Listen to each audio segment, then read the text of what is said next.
بسم اللہ الرحمن الرحیم۔ السلام علیکم۔ آج 10 اکتوبر ہے اور دن ہے سوموار کا۔ کل میاں نواز شریف نے ایک پریس کانفرنس کی اور بہت سے سوالات تھے۔ بہت لوگ سوچ رہے تھے کہ اس پریس کانفرنس کا مقصد کیا تھا، اس گفتگو کا مقصد کیا تھا، اس میں کچھ نیا نہیں تھا، اس میں وہ ساری اپنی ذاتی باتیں تھیں، اپنے خاندان کی باتیں تھیں، وکٹم کارڈ تھا، مظلومیت تھی، یہ وکٹم کارڈ کھیلنے کی کوشش کی گئی ہے، مظلومیت بیچنے کی کوشش کی گئی ہے، اپنے معاملات لے کر بیٹھ گئے ہیں۔ کل 12 ربیع الاول کا دن تھا، پورے پاکستان میں سیرت النبی پہ بات ہو رہی تھی، نبی کریم صلی اللہ علیہ وسلم کی شان بیان کی جا رہی تھی، میلاد النبی کے پروگرام ہو رہے تھے اور میاں صاحب بیٹھے اپنا رونا رو رہے تھے اور یہ جو ہے وہ میرے ساتھ یہ ہو گیا، میرے ساتھ یہ ہو گیا، میرے ساتھ یہ ظلم ہو گیا، میرے ساتھ یہ زیادتی ہو گئی۔ عوام کی کوئی بات نہیں تھی۔ جو پچھلے 5 ماہ میں اس حکومت کے آنے کے بعد جو عوام کے ساتھ ظلم ہوا ہے، جو عوام کو خودکشیوں پر مجبور کر دیا گیا ہے، نہ بجلی کا ذکر تھا، نہ گیس کا ذکر تھا، نہ آٹے کے بحران کا ذکر تھا، نہ گندم کے ریٹ کا ذکر تھا، نہ سیلاب زدگان کا ایشو تھا، نہ جو اس وقت لوگ خودکشیوں پر مجبور ہیں اس کا ذکر تھا۔ کوئی ایک چیز نہیں تھی کہ پچھلے 5.5-6 ماہ میں عوام کو کیا ملا، کچھ نہیں تھا۔ ان کی حکومت نے آگے کیسے عوام کو تباہ اور برباد کیا، کوئی ذکر نہیں تھا۔ نون لیگ کی کارکردگی پر کوئی بات نہیں تھا، پاکستان کے چیلنجز پر کوئی بات نہیں تھا، موجودہ حالات صورتحال میں کوئی بات نہیں تھی، صرف اپنا رونا رویا میاں نواز شریف اپنی بیٹی کو ساتھ بٹھا کر۔ بہت سے سوالات اٹھے اور یہ بھی کہا گیا نسیم زارا صاحبہ کی جانب سے کہ شاید یہ ایک ایونٹ تھا، ریکارڈ ہو گیا۔ تو مریم نواز صاحبہ نے کہا کہ اچھی ریکارڈنگ ہوگی، اس کو میڈیا پہ ڈال دیتے ہیں، بڑے نمبر ہم جو ہے وہ ہمارے پاس آ جائیں گے۔ اس پہ میں آپ کو بتاتا ہوں کس نے کیا کہا، تھوڑا سا میں آپ کو بتاتا ہوں، لیکن پہلے کنٹینٹ پہ بات کر لیتے ہیں، پھر میں آپ کو بتاتا ہوں کہ آج بلی تھیلے سے باہر آ گئی ہے۔ نواز شریف کی نے کل پریس کانفرنس کیوں کی، اس پہ جو آج میاں جاوید لطیف کی پریس کانفرنس ہے اس نے بتا دیا ہے کہ وہ کیوں کی۔ نواز شریف براہ راست نواز شریف اور نون لیگ جو ہے وہ ایک بار پھر فوج کو دھمکیاں دینے پر اتر آئی ہے اور انہوں نے حملے فوج پہ کرنے کی ٹھان لی ہے، تیاری شروع کر دی ہیں اور 5 دن کی مہلت دے دیا ہے جنرل باجوہ اور فوج کو 5 دن کی مہلت دیا ہے میاں جاوید لطیف نے۔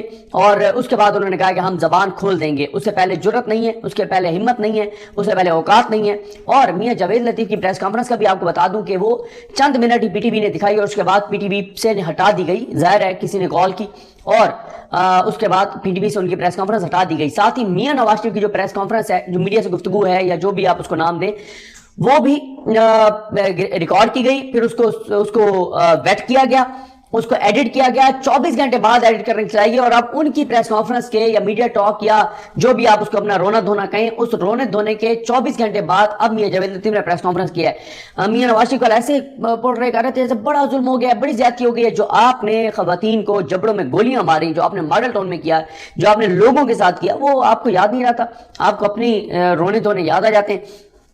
پہلے اس پہ ذرا مختصر بات کر لیتے ہیں، انہوں نے کہا کیا کل کیا بڑی طویل یہ گفتگو تھی، اس میں انہوں نے اپنی اہلیہ کی بیماری کی بات کی، 6 جولائی کی سزاؤں کی بات کی اور پھر انہوں نے کہا سزائیں سن کر میں اور مریم پاکستان آئے، وہ آپ کی حضور مجبوری تھی، آپ نہ آتے تو پھر ساری زندگی ویسے بھی آپ نے باہر رہنا تھا، یہ جو آپ کی بیٹی بری ہوئی ہے یہ نہیں ہونی تھی، اس لیے آپ آئے تھے کیونکہ قانونی طور پر ریکوائرمنٹ تھی، اگر آپ نہ آتے تو آپ کی اپیلیں سبمٹ نہیں ہو سکتی تھیں اسلام آباد کورٹ میں، وہ آپ اپنی قانونی پیچیدگیوں کی وجہ سے آئے تھے۔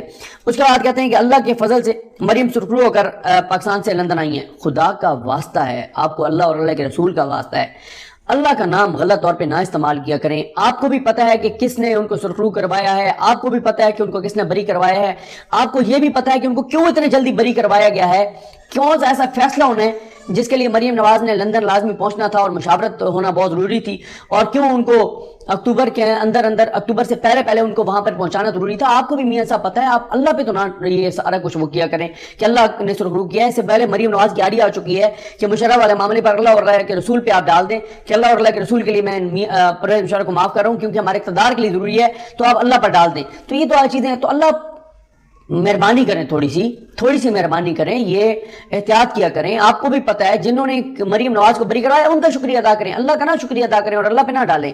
اس کے بعد وہ کہتے ہیں کہ مجھے بتائیں 5 سال میرے کیوں ضائع کیے گئے، 2017 سے 22 تک 250 پیشیں مجھے کیوں بھگتنی پڑی، جو سوال پوچھ رہا ہوں اگر یہ پوچھوں گا تو لمبی بات ہو جائے گی، آپ کریں نا لمبی بات۔ کل تو آپ نے ایک بار عمران خان کا ذکر کیا، باقی آپ نے وہ گجرانوالہ میں جن کا نام آپ لیتے تھے ان کا کوئی ذکر نہیں ہے، جن کو آپ کہتے تھے کہ میری لڑائی عمران خان سے نہیں ہے، میری لڑائی تو کسی اور سے ہے، میں کسی اور کے پیچھے ہوں، تم عمران خان تم سائڈ پہ ہٹ جاؤ، ہماری لڑائی کسی اور سے ہے۔ آپ کیونکہ آپ کی جماعت کے ابو بن گئے ہیں تو اس لیے آپ ان کا ذکر نہیں کرتے، آپ ان کا نام نہیں لیتے، آپ ان کے بوٹوں میں لیٹے ہوئے ہیں، آپ ان کے بوٹ چاٹ رہے ہیں، بوٹ چاٹ کے آپ کو یہ سارا کچھ ملا ہے، اب آپ کہتے ہیں ہم ان کا نام نہیں لیں گے، لیکن ساتھ ہی اپنے میاں جاوید لطیف سے جو ہے وہ دھمکیاں بھی دلوا رہے ہیں۔ اس کے بعد کہتے ہیں کہ مریم کو جیل میں میرے سامنے گرفتار کیا گیا اور جنہوں نے پلان کیا. ان کی پلاننگ یہ تھی کہ مریم میرے سامنے گرفتار ہوگی تو مجھے اذیت ملے گی, اور جو کچھ ہوا یہ پاکستان میں پہلے نہیں ہوا. آپ بے نظیر کے ساتھ کیا کرتے رہے ہیں؟ یہ الگ بات ہے کہ بے نظیر کا بیٹا اقتدار کی بھیک کے لیے آپ کے ساتھ ہے, اقتدار کے لیے, اور بے نظیر کے خامد جو ہیں آصف علی زرداری, وہ جہاں پہ آج کل مرید ہیں, ان کے پیروں نے حکم دیا ہے کہ تم نے نواز شریف اور شہباز شریف کے ساتھ جو ہے وہ چلنا ہے, کوئی چالاکی کوئی بدماشی نہیں چلے گی. تو اس لیے ورنہ بے نظیر کے بیٹے کو بہتر پتا ہے کہ آپ نے بے نظیر کے ساتھ اور آپ خواتین کے ساتھ ماضی میں آپ کی جماعت کیا کرتی رہی ہے. میاں نواز شریف بڑے ساتھ کے ساتھ ہیں, کہتے ہیں کوئی حساب دے گا ہی نہیں دے گا. یہ سب کون حساب دے گا ہی نہیں دے گا؟ پہلے تو آپ بڑے نام لیا کرتے تھے, پہلے تو آپ کو پتا تھا کہ مجرم کون ہے, آپ 14 بار ایک تقریر میں 14 بار نام لیتے تھے. اب آپ کہتے ہیں کہ کوئی تو حساب دے گا. کون حساب دے گا؟ لینا حساب. جو بہت ساری اپنی چیزیں کہی ہیں وہ تو عمران خان کے وزیر اعظم بننے سے پہلے تھی, تو آپ لیں حساب جن سے آپ نے حساب لینے. اس کے بعد وہ کہتے ہیں کہ عمران خان کو یہ کہنا چاہتا ہوں, پتہ نہیں ایک بات کہی ہے, عمران خان کے دور میں وہ نہیں ہوا تھا جو آپ عمران خان سے پوچھ رہے ہیں. پھر کہتے ہیں کہ یہ واقعات میں کبھی نہیں بھولوں گا. ظلم کرنے والوں کی حرکتیں قوم کے سامنے آ رہی ہیں. کن کی حرکتیں؟ کون ظلم کرنے والے؟ عمران خان تو سب وزیر اعظم ہی نہیں تھا جب آپ کے ساتھ یہ سارا کچھ ہوئے. آپ تو آپ کے نون لیگ کا دور تھا جب آپ نائل ہوئے, جب آپ کے کیسز چلے ہیں. تو کس کی آپ بات کر رہے ہیں؟ کس کا نام تو لیں نا. اب اوقات نہیں ہے نام لینے کی. بڑی آپ کی نظریاتی انقلابی بیٹی ساتھ بیٹھے تھے, لینا نام. کیوں نہیں نام لیتے؟ جن کے گجرانوالہ میں آپ اچھل کے, آپ نے ادھر سے لندن سے ایسا لگتا تھا کہ اچھل کے ابھی لندن میں آگ گریں گے, اس طرح سے آپ اچھل کے نام لے رہے تھے. تو اب لینا نام, کیونکہ اقتدار کی بھیک مل گئی ہے, کیونکہ اقتدار ان کی بیساکھیوں پر ہے. نام لیں گے تو پھر خود تو ویسے آپ نے اپنی زندگی میں واپس نہیں آنا, بیٹی بھی پاکستان نہیں آ سکے گی, اس لیے آپ نام نہیں لیتے. اس کے بعد کہتے ہیں شوکت عزیز کی, ثاقب نثار کی وہ آڈیو, حالانکہ اس آڈیو کا ہمارے دوست سہیل رشید نے سما ٹی وی پر پوسٹ مارٹم کیا تھا. یہ سما ٹی وی اس سے پہلے کی بات ہے جب یہ علیم خان والا ابھی جو ہوا, پتہ نہیں شاید علیم خان نے اس وقت خرید بھی لیا ہو, لیکن اس وقت ابھی پالیسی چینج نہیں ہوئی تھی سما ٹی وی کی. اس وقت سہیل رشید جو اسلام آباد کورٹ کے بڑے زبردست رپورٹر, انہوں نے پوسٹ مارٹم کیا تھا کہ کہاں سے یہ لفظ اٹھائے گئے تھے ثاقب نثار صاحب کے, اور آڈیو جوڑی گئی تھی, اور وہ ثابت ہوا تھا کہ آڈیو غلط تھی, اور اس آڈیو کا ذکر کر رہے ہیں. یہ تو حالت ہے. اور میاں وہ رانا شمیم وہ مان چکے ہیں کہ وہ PNL جھوٹا تھا, اس کا وہ ذکر کر رہے ہیں. شوکت صدیقی صاحب کا ذکر کر رہے ہیں. اور اس کے بعد کہتے ہیں کہ جج نے سزا دی نہیں, دلوائی گئی. اچھا وہ دوبارہ پوچھ رہا ہوں, 6 جولائی کی بات ہے. عمران خان تو جولائی کے اینڈ میں الیکشن میں جیتے تھے, تو 6 جولائی کو وہ کون تھا میاں صاحب جس نے آپ کو سزا دلوائی تھی؟ لینا نام. کیوں نہیں لیتے؟ کریں نا جرات. نہیں لیں گے آپ نام, اوقات نہیں آپ کیا. پھر کہتے ہیں کہ ہماری خدمات ہر شعبے میں حضور. جب لفظ حضور کہا نا تو مجھے وہ یاد آ گیا کہ حضور جناب اسپیکر یہ ہے وہ ذرائع, اور اس طرح کا وہاں بھی حضور کا لفظ بولا تھا. وہ کہتے ہیں ایبسولوٹلی ناٹ, اصل میں نے کہا تھا جب ایٹمی دھماکے کیے تھے. پھر کہتے ہیں کہ ہم غیرت پر سودے کرنے والے نہیں ہیں. بالکل آپ نہیں ہیں. آپ نے قسمیں قرآن اٹھائی تھیں یہاں پر کہ آپ پاکستان سے نہیں جائیں گے, آپ پاکستان سے باہر گئے. آپ نے قسمیں قرآن اٹھائی تھیں کہ اب آپ نظریاتی رہیں گے, انقلابی رہیں گے. وہ جو آپ نے دکھایا ہے, جو آپ نے لیٹے ہیں, جو آپ نے لٹایا ہے پوری پارٹی کو, وہ سب کے سامنے. پھر کہتے ہیں کہ سپریم کورٹ نے مجھ سے انتقام لیا. کس کے کہنے پہ سپریم کورٹ نے انتقام لیا تھا؟ آپ کہا کرتے تھے, بتایا کرتے تھے, وہ نام آپ مسنگ ہے. تو کہتے ہیں ججز کو حساب تو دینا پڑے گا. آپ صرف ججز تک آ گئے, اب یہ اوقات ہے آپ صرف ججز تک آ گئے کہ ججز کو حساب دینا پڑے گا. اب آ جائیں جناب, آج اس پریس کانفرنس کے نشر ہونے کے 24 گھنٹے کے بعد, 24 گھنٹے کے اندر میاں جاوید لطیف نے آج پریس کانفرنس کیا ہے. انہوں نے پریس کانفرنس میں کیا کیا کہا ہے میں آپ کے سامنے رکھتا ہوں. انہوں نے 5 دن کی ڈیڈ لائن دی ہے فوج کو اور جنرل باجوہ کو. وہ کہتے ہیں جی جاوید لطیف صاحب کہتے ہیں کہ یہ آ گیا, قوم کو سننے میں آ رہا ہے کہ ہم نیوٹرل ہیں, خدا کرے یقینی طور پر ایسا ہو جائے. یعنی وہ آرمی چیف کے خطاب پر بھی سوال اٹھا رہے ہیں کہ آرمی چیف نے جو کہا کہ ہم نیوٹرل ہیں, وہ سوال اٹھا رہے ہیں کہ یہ نیوٹرل نہیں ہے. پھر وہ کہتے ہیں کہ عمران خان کل تم نے جس جگہ پر جلسہ کیا اور جو زبان بولی, اس جلسے کے تمام انتظامات جس نے کیے وہ بھی ہمارے علم میں ہیں. یہ مت سوچو کہ تم چھپ کر کسی کے گھر میں ملتے ہو تو ہمارے علم میں نہیں ہے. تو آپ نام لینا کس کے گھر میں ملتے ہیں, کس نے انتظامات کیے. آپ حکومت میں اقتدار میں لے نام, آپ کی بھی اوقات نہیں ہے نام لینے کی. پھر کہتے ہیں عمران خان اسلامی جمہوریہ پاکستان میں رہنے والے مسلمانوں کی ایمان پر حملہ کر رہا ہے. وہی مذہب کاٹ. عمران خان آج بھی لاڈلا ہے, کسی نہ کسی طرف سے اس کو روشنی دکھائی جاتی ہے, کسی نہ کسی طرف سے عمران خان کے سر پر ہاتھ ہے. یہ جو کچھ کر رہا ہے وہ کسی کی آشیرواد کے بغیر نہیں ہو سکتا. کس کا لاڈلا ہے؟ لینا نام, لے نام. کیوں نہیں لیتے نام؟ اچھا اس کے بعد یہ بات تو واضح ہے کہ 29 نومبر کے بعد تو جنرل باجوہ کے پیچھے یہ پڑیں گے ہی پڑیں گے, یہ تو کنفرم ہے. لیکن اس سے پہلے بھی شاید پڑ جائیں, وہ میں بھی آپ کو بتاتا ہوں. کہتے ہیں جس ریاست کے لیے ہم نے سیاست کی قربانی دی, 4 سال کے گند کا بوجھ اپنے کندھوں پر لیا, ہمیں اس قربانی کا صلہ نہیں چاہیے. لیکن کوئی اس قربانی پر شک کرے یہ ہمیں برداشت نہیں. اتنی بڑی قربانی کے بعد بھی آج ہمارے ساتھ جو سلوک ہو رہا ہے کہ جو شخص جلسے جلوس میں جانا تو دور کی بات, ریاست کے اندر اکیلا چل نہیں سکتا تھا, اس کو آج ہیرو کے طور پر پیش کیا جا رہا ہے. عمران خان اسلامی جمہوریہ پاکستان کو دین سے دور سیکولر اور لبرل بنانا چاہ رہا ہے، یہ ہم نہیں ہونے دیں گے، میاں جاوید لطیف۔ اچھا، یہ اب شاہ زیب خانزادہ صاحب جو ہمیشہ دین کے حق میں کو بات کرے تو اس پہ یعنی پاکستان کو اسلامی ریاست کہے تو شاہ زیب خانزادہ ضرور پروگرام کرتے تھے، لیکن آج پروگرام نہیں کریں گے آج، کیونکہ یہ مریم نواز کی جماعت کا معاملہ ہے، تو اس لیے آج وہ بات نہیں کریں گے، ورنہ ہمیشہ سے وہ دلائل سے ثابت کرتے ہیں کہ پاکستان اسلامی جمہوریہ پاکستان نہیں، سیکولر اور لبرل بنانا چاہتے تھے اس کو قائد اعظم محمد علی جناح، لیکن آج شاہ زیب خانزادہ کوئی بات نہیں کریں گے۔ یہ جو مذہب گار کھیل رہے ہیں جاوید لطیف نہیں کریں گے، اس کی وجہ یہ ہے کہ یہ نون لیگ کا معاملہ اور گھر کا معاملہ ہے۔ پھر وہ کہتے ہیں کہ عمران خان کو ہیرو بنا کر پیش کیا جا رہا ہے، جبکہ جن کو ریاست پاکستان کا موسم ڈکلیئر کرنا چاہیے تھا ان کو شک کی نگاہ سے دیکھا جائے گا، تو 15 اکتوبر سے پہلے ہماری زبانیں کھلتی ہوئی دیکھیں گے۔ 15 اکتوبر کی ڈیڈ لائن دے دیا انہوں نے، 5 دن کی مہلت جنرل باجوہ اور فوج کو، اور اب یہ آگے ہے کہ نواز شریف نے کل گفتگو کیوں کیا وہ بھی آگے آپ کو پتہ چلے گا۔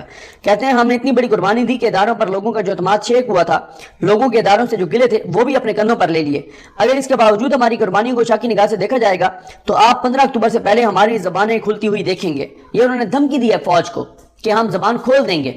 کہتے ہیں 1997 میں بھی نواز شریف نے کارگل کا بوجھ اداروں سے ہٹا کر اپنے کندھوں پر لیا تھا۔ حسین نواز نومبر دسمبر کی ٹھٹھرتی راتوں میں مری کے بنکر میں بغیر گرم کپڑوں کے جب تلاوت قرآن پاک کرتے تھے تو اس کی آواز اس کے باپ میاں نواز شریف کو اٹک قلعے میں ملتی تھی، سننے کو ملتی۔ اللہ اکبر، یہ وہ مجھے یاد آگے کالم بھی لکھا گیا تھا نا کہ ہر وقت حسین نواز باوضو رہتے ہیں۔ نواز شریف نے کل 250 صفحات کی کتاب کا صرف پہلا صفحہ پڑھا ہے، باقی 950 صفحات باقی ہیں۔ یہ دھمکی ہے فوج کو کہ زبان کھول سکتے ہیں، نواز شریف نے صرف ایک صفحہ پڑھا ہے۔ بھٹو پھانسی چڑھ گئے، نواز شریف کے ساتھ 3 بار جو کچھ ہوا اس کے باوجود ریاست کے خلاف کوئی آڈیو لیک نہیں آئی، لیکن جب لے پالک بچے گود میں اٹھائے جائیں تو پھر وہ جب کرتے ہیں تو پھر یہی کرتے ہیں جو کچھ ہوا ہے۔ کہتے ہیں کہ 2017 کی سازش نواز شریف نے ریاست کے خلاف تھی۔ کون کرنے والا تھا؟ نام لینا، کون سازش کرنے والا تھا 2017 میں؟ اس وقت نون لیگ کی حکومت تھی، شاید نواز شریف وزیر اعظم تھے، نواز شریف وزیر اعظم تھے، پھر شاید نواز شریف وزیر اعظم تھے۔ کس نے سازش کی تھی؟ لینا نام، کیوں جرت نہیں، کیوں اوقات نہیں ہے؟ آج کی تو پریس کانفرنس نہیں چلنے دی ٹی وی پوری پی ٹی وی پہ۔ کہتے ہیں کہ ہم سمجھتے ہیں کہ جب ریاست میں طاقت پر لوگ غلطیاں کرتے ہیں اور پھر غلطیوں کا اعتراف کر لیں تو بہادر ہوتے ہیں، ان کو مان لیا جاتا ہے تاکہ ریاست آگے بڑھے، پھر نواز شریف کو اگلے پیج نہیں پڑھنا پڑتا، ریاست کو آگے لے جانے کے لیے بڑا دل کرنا پڑتا ہے۔ اگر آپ پچھلے 5 ماہ کو NRO کہیں گے تو نواز شریف کے سوالات کے جواب پھر ملنے چاہیے نواز شریف کو، یہ ہم پر قرض ہے۔ نواز شریف نے قوم پر احسانات کیے ہیں، ہم بسیدے کون شرمندہ ہیں کہ نواز شریف بار بار تکلیفیں سہتا رہا مگر ریاست کے لیے چیزیں بھلا کر آگے بڑھتا رہا۔ آج اگر نواز شریف کے ساتھ ہونے والی ناانصافیاں بھلائی جا رہی ہیں اور مانا جا رہا ہے کہ زیادتی ہوئی ہے تو ہم بھی بڑا دل کر رہے ہیں، غلطیوں کے اعتراف کرنے والوں کو بھی بہادر کہہ رہے ہیں۔ پتہ نہیں کس نے ان کے ساتھ پس پردہ ملاقاتوں میں غلطیوں کا اعتراف کیا، معافیاں مانگی ہیں۔ یہ دعویٰ کر رہے ہیں کہ کسی نے معافیاں مانگی ہیں نواز شریف سے کہ مجھ سے غلطی ہو گئی ہے، مجھے معاف کر دو۔ پتہ نہیں وہ کون ہے جس نے معافیاں مانگی ہیں، یہ جاوید لطیف صاحب کہہ رہے ہیں۔ اس کے بعد وہ کہتے ہیں نواز شریف قومی مفاد میں 250 صفحات کی کتاب نہیں پڑھ رہا۔ تو یہ جناب صورتحال ہے۔ اب میاں جاوید لطیف جو ہیں وہ دھمکی دے رہے ہیں، 15 اکتوبر تک انہوں نے ڈیڈ لائن دے دی ہے اور 5 دن کی فوج کو مہلت دی ہے۔ اب وہ چاہتے کیا ہیں؟ انہوں نے مہلت کیوں دیا ہے فوج کو؟ انہوں نے جو ہے اس لیے مہلت دیا ہے جو میں آپ کو پہلے بتا چکا ہوں کہ عمران خان کو نائل کرایا جائے۔ دو اس وقت ایشوز ہیں، 2 میں سے ایک چیز، 3 چیزیں ہیں، 3 میں سے ایک چیز ہو سکتی ہے۔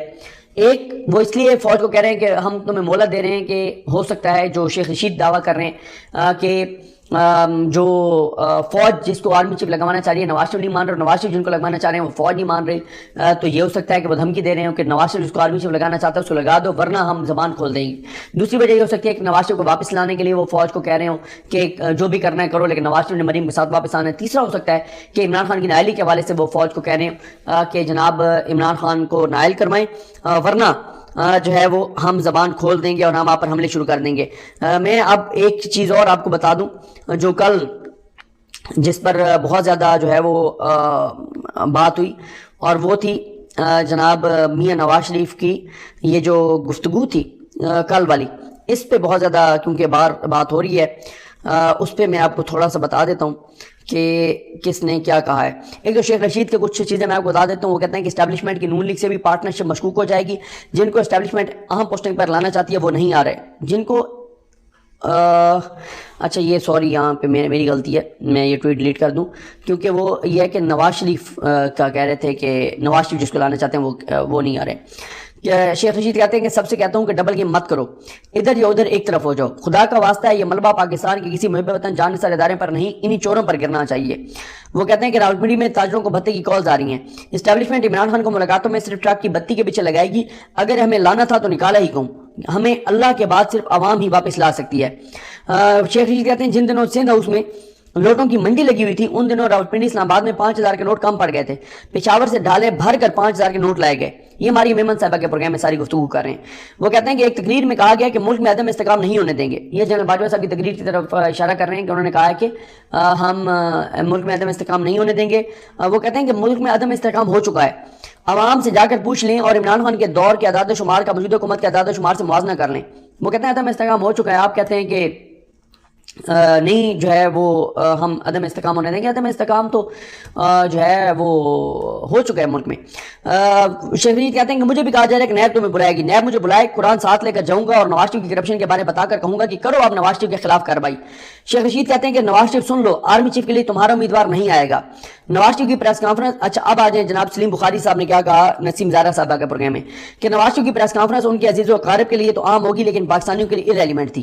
نواز شریف کی پریس کانفرنس دیکھ کر ایسے لگا جیسے گھر میں بیٹھ کر کوئی گفتگو کی جا رہی ہو اور وہ بعد میں آن ایئر کر دی جائے۔ پھر اس کے بعد سلیم بخاری صاحب کہتے ہیں کہ نواز شریف کی پریس کانفرنس میں 3 بار وزیر اعظم رہنے والے سیاستدان کا عنصر مجھے کہیں نظر نہیں آیا۔ پھر وہ کہتے ہیں کہ نواز شریف کی پریس کانفرنس توقعات کے مطابق نہیں تھی، موجودہ ایشوز اور چیلنجز کا کہیں کوئی ذکر نہیں تھا، نواز شریف کو ذاتی جذبات کی بجائے سیاسی گفتگو کرنی چاہیے تھی، یہ بھی سلیم بخاری صاحب کہتے ہیں۔ نسیم زارہ صاحبہ کہتی ہیں ہو سکتا ہے نواز شریف نے چند صحافیوں کو بلا کر گفتگو کی ہو اور پھر مریم نواز صاحبہ نے کہا ہو کہ بڑی زبردست گفتگو ہے، اس کو ٹی وی چینلز پر چلا دیتے ہیں، بڑی جذباتی ثابت ہوگی۔ پھر اس کے بعد نسیم زارہ صاحبہ کہتی ہیں کہ لگتا ہے کہ پاکستان کے چینلز کے حوالے سے، پاکستان کے چیلنجز کے حوالے سے نواز شریف کے پاس کوئی جواب نہیں ہے، ان کے ذہن میں کوئی ایسی سوچ نہیں ہے، اگر ان کے پاس کچھ کہنے کو تھا تو کہہ دیتے۔ میں تو کہوں گی انہوں نے بہت الٹا راستہ پکڑا ہے۔ پھر اس کے بعد سلیم بخاری صاحب کہتے ہیں کہ 2 ہی چیزیں ہیں، یا تو میاں نواز شریف پاکستان کے اصل حالات سے لا تعلق ہیں یا انہوں نے اس پر بات کرنا مناسب نہیں سمجھا، اگر بات نہیں کرنی تھی تو قوم سے مخاطب ہی کیوں ہوئے۔ ہر ذی شعور، سلیم بخاری کہتے ہیں کہ ہر ذی شعور شخص سوچ رہا ہے کہ نواز شریف نے قوم سے مخاطب ہونے کا فیصلہ کیوں کیا اور آخر وہ کہنا کیا چاہتے ہیں۔ اس کے بعد سلیم بخاری کہتے ہیں کہ آج نواز شریف صاحب نے کوئی ایک بھی ایسی بات نہیں کی جو کہ نواز شریف نے پہلے نہ کہی ہو۔ نواز شریف کی گفتگو، نسیم زارہ کہتی ہیں کہ نواز شریف کی گفتگو مایوس کن تھی، لگتا یہی ہے کہ ایک ایونٹ کی ریکارڈنگ کے بعد کسی نے کہا کہ بڑی زبردست گفتگو ہے، میاں صاحب پھینک نے فیلڈ میں بڑے نمبر مل جائیں گے۔ نواز شریف کی گفتگو میں سوچ وچار کا کوئی عنصر شامل نہیں تھا، یہ نسیم زارہ صاحبہ کہہ رہی ہیں۔ نسیم زارہ کہتی ہیں کہ میری تو جن لوگوں سے بات ہوئی ہے وہ عمران خان کے خلاف آنے والی آڈیوز ویڈیوز پر ٹس سے مس نہیں ہو رہے، یعنی لوگوں کو فرق نہیں پڑا۔ نسیم زارہ کہتی ہیں کہ جب سیاسی گروہ نکلتے ہیں تو فوج کے لیے بھی ان کو روکنا ممکن نہیں ہوتا، کیونکہ فوج شہریوں پر گولی نہیں چلاتی، سمجھ بھی آتی ہے کہ فوج کیوں نہیں چلاتی، بنگلہ دیش ہمارے سامنے ہے۔ سلیم بخاری کہتے ہیں کہ میرا خدشہ ہے کہ معاملات تیزی سے میرے عزیز ہم وطنوں کی طرف جا رہے ہیں۔ پھر اس کے بعد فواد چودھری صاحب نے سمر عباس صاحب کے پروگرام میں کہا ہے کہ نواز شریف کی میڈیا ٹاک جس طرح سے دکھائی گئی، اس کے بعد الطاف حسین اور گلبھوشن کو بھی ٹی وی پر آ کر اپنی صفائی دینے کا موقع دینا چاہیے۔ سمر عباس صاحب نے دعوت کیا ہے کہ حکومت نئے آرمی چیف کی تقرری کا جو پروسیس ہے اس کو 20 اکتوبر سے شروع کر دے گی۔ محمد مالک صاحب نے کہا کہ جنرل باجوہ نے کہا کہ ہم فوج کو سیاست سے دور کر دیا ہے، لیکن فوج سیاست سے دور نہیں ہو سکتی، یہ محمد مالک صاحب نے گفتگو کی سمر عباس صاحب کے پروگرام میں۔